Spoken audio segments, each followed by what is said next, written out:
this part of the state road hasn't been plowed yet, or you're already kind of covering that? Well, we are covering it. We're monitoring it closely, but when you have wind and snow, the way we do right now, you're going to see snow-covered roads. Even once the plow goes by, we're covering back up quickly. So just be patient. We are out there in full force statewide, but stay home.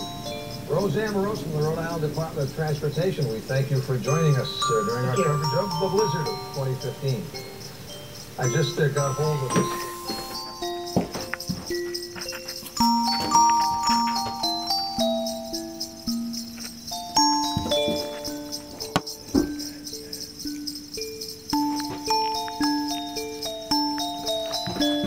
It's very deep out here. It's real hard to get around. You can see as I'm trying to walk. Some of these spots come up to my knees. Other spots, again, as you get a little bit closer to the satellite dish, you'll see how high it goes on my pants. It's definitely getting up there. And again, we're still going to be dealing with this for the next several hours. It is going to start to dissipate a little bit as that low continues to head to the north and northeast, but we're still dealing with a pretty significant storm with these winds picking up right here in Cranston at the studio at Channel 10. So, of course, we'll keep you updated. Mark will have details on the forecast coming up in just a few minutes, but now back to you.